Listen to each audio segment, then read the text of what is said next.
High friends welcome to Rena Samayal इनके என்ன சமையல் பார்க்க போறோம்னா காரசாரமான மஷ்ரூம் தம் பிரியாணி கூடவே வெங்காய பச்சடி தான் பார்க்க போறோம்.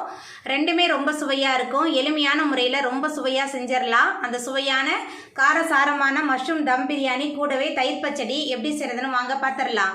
காளான் தம் பிரியாணி பண்ணுறதுக்கு முதல்ல 5 டேபிள் ஸ்பூன் அளவுக்கு எண்ணெய் சேர்த்துக்கலாம். கூடவே 3 டேபிள் ஸ்பூன் அளவுக்கு நெய் சேர்த்துக்கலாம். எண்ணெய் சூடாகி நெய் நல்லா உருகி வரட்டும். எண்ணெய் சூடாகி நெய் நல்லா உருகி வந்துருச்சு. இதில் பட்டை கிராம்பு ஏலக்காய் சேர்த்துக்கலாம். பட்டை கிராம்பு ஏலக்காய் நல்லா பொரிய ஆரம்பிச்சிருச்சு. நீல வாக்கில் நறுக்கி வச்சுருக்கிற வெங்காயம் சேர்த்துக்கலாம். இது 1/4 கிலோ அளவுக்கு வெங்காயத்தை சேர்த்துட்டு நல்லா வதக்கி விட்டுடலாம். வெங்காயம் நல்லா வதங்கி வரணும். அப்போ தான் பிரியாணி நல்லா சுவையாக இருக்கும். நல்லா வதக்கிடலாம். நல்லா வதக்கணும். ஏன்னா வெங்காயத்தில் தண்ணி வெளியே வர ஆரம்பிக்கும். அதனால் வெங்காயத்தை நல்லா வதக்கி செய்யும்போது பிரியாணி நல்லா சுவையாகவும் இருக்கும், குழஞ்சி போகாமையும் இருக்கும். இந்த மாதிரி சின்ன சின்ன டிப்ஸ் எல்லாம் நம்ம ஃபாலோ பண்ணோமா நம்மளோட பிரியாணி ரொம்ப சுவையாக வரும். நம்ம சேர்த்த பெரிய வெங்காயம் நல்லா வதங்கி வந்துருச்சு. பாருங்கள், இந்த அளவுக்கு நல்லா வதங்கி வரணும். அப்போ தான் நல்ல சுவையாக இருக்கும்.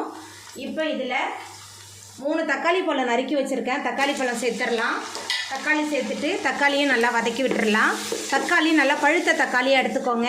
அப்போ பிரியாணி நல்ல சுவையாக இருக்கும்.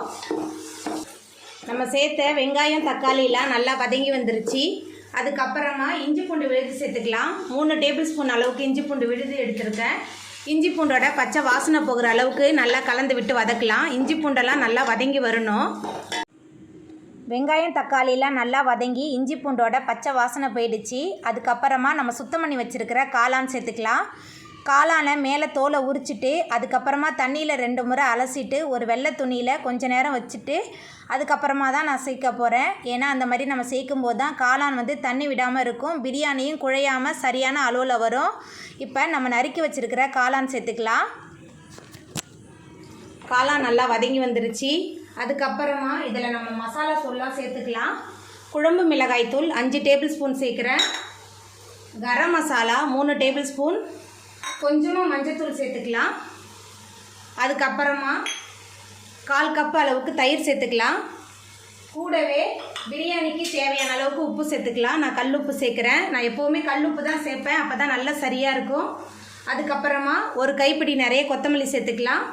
ஒரு கைப்பிடி நிறைய புதினா சேர்த்துக்கலாம். சேர்த்துட்டு எல்லாத்தையும் நல்லா கலந்து விட்டுறலாம். டக்கு டக்குன்னு போட்டுட்டு சூப்பராக செஞ்சிடலாம். நம்ம சேர்த்த மசாலா, புதினா, கொத்தமல்லி தழை எல்லாமே சேர்ந்து நல்லா கலந்து வதங்கி வந்துருச்சு. இப்போ இதில் நம்ம தண்ணி சேர்த்துக்கலாம். நான் அரிசி 5 கப் எடுத்திருக்கேன். அதனால் 10 டம்ளர் அளவுக்கு தண்ணி சேர்க்குறேன். தண்ணி சேர்த்துட்டு நல்லா கலந்து விட்டுறலாம். பிரியாணி அரிசியில் நீங்கள் பிரியாணி செய்ய போகிறீங்கன்னா 1க்கு 1.5 எடுத்துக்கோங்க தண்ணி. நான் இன்றைக்கி சாப்பாட்டு அரிசியில் எடுத்துருக்கனால 1க்கு 2 எடுத்தால் சரியாக இருக்கும். இப்போ நம்ம சேர்த்த தண்ணிலாம் சேர்த்துட்டு நல்லா கலந்து விட்டாச்சு. இப்போ ஒரு மூடி போட்டு வச்சிடலாம். எல்லாமே சேர்ந்து நல்லா கொதிச்சு வரட்டும். சுற்றிலும் ஆவி வர ஆரம்பிச்சிருச்சு. இப்போ திறந்து பார்த்துடலாம். திறக்கும் போதே நல்லா கமன் வாசனையாக இருக்குது. உப்பு காரெல்லாம் செக் பண்ணிக்கோங்க. ஏன்னா நம்ம தம் போடுறதுக்கு முன்னாடி உப்பு காரெல்லாம் செக் பண்ணி பார்க்கணும். அப்போ உப்பும் காரமும் கொஞ்சம் தூக்கலாக இருக்கணும். அப்போ தான் தம் போடும்போது சரியாக வரும். அதுக்கப்புறமா நம்ம சுத்தம் பண்ணி அலசி எடுத்து வச்சுருக்கிற சாப்பாட்டு அரிசி சேர்த்துக்கலாம். சாப்பாட்டு அரிசியை 10 நிமிஷமாக தண்ணியில் ஊற வச்சு எடுத்திருக்கேன். 1 கிலோ அரிசி எடுத்திருக்கேன்.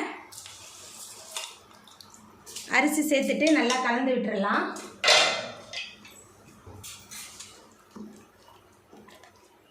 அரிசி சேர்த்துட்டு நல்லா கலந்து விட்டாச்சு. தண்ணியோட அளவு குறைஞ்சி அரிசி கொஞ்சம் வெந்து வரட்டும். பாருங்கள், தண்ணி நல்லாவே சுண்டி வந்துருச்சு. இப்போ நம்ம தம் போடலாம். தம் போடுறதுக்கு முன்னாடி மேலால் கொஞ்சமாக நெய் சேர்த்துக்கலாம். நெய் இல்லைன்னா எண்ணெய் சேர்க்கலாம். அப்போ தான் சாதம் ஒன்றோடு ஒன்று ஒட்டாமல் வரும். நான் 3 டேபிள் ஸ்பூன் அளவுக்கு நெய் சேர்த்துருக்கேன். நெய் சேர்த்துட்டு நல்லா கலந்து விட்டுடலாம். நெய் சேர்த்துட்டு நல்லா கலந்து விட்டாச்சு. அதுக்கப்புறமா நம்ம தம் போட்டுடலாம். தம் போடுறதுக்கு ஒரு பழைய தோசைக்கல் வச்சிடலாம்.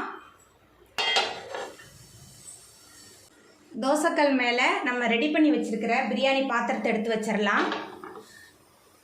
அதுக்கு மேலே ஒரு மூடி போட்டுடலாம்.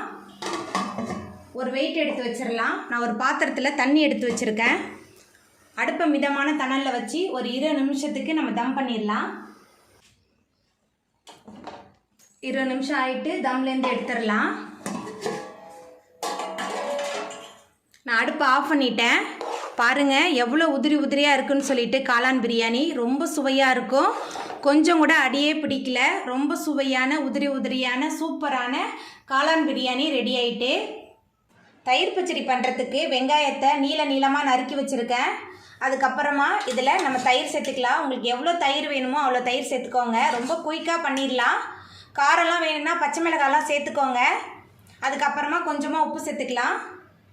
சேர்த்துட்டு நல்லா கலந்து விட்டுடலாம். 1 நிமிஷம் தான் ஆகும் இந்த தயிர் பச்சடி பண்ணுறதுக்கு. தயிர் வெங்காயம் உப்பு சேர்த்து மிக்ஸ் பண்ணியாச்சு. குயிக்கான சூப்பரான தயிர் பச்சடி சூப்பராக ரெடி ஆகிட்டு. அவ்வளோதாங்க. ரொம்ப சுவையான காரசாரமான மஷ்ரூம் தம் பிரியாணி 1 நிமிஷத்தில் செய்யக்கூடிய வெங்காய தயிர் பச்சடி சூப்பராக ரெடி ஆகிட்டு. இந்த சுவையான மஷ்ரூம் தம் பிரியாணி வெங்காய பச்சடியை நீங்களும் உங்கள் வீட்டில் செஞ்சு பாருங்கள். இந்த வீடியோ உங்களுக்கு பிடிச்சிருந்தா லைக் பண்ணுங்கள், ஷேர் பண்ணுங்கள், கமெண்ட் பண்ணுங்கள், சப்ஸ்கிரைப் பண்ணுங்கள். அப்படியே பக்கத்தில் உள்ள பெல் பட்டனையும் கிளிக் பண்ணிடுங்க. நன்றி.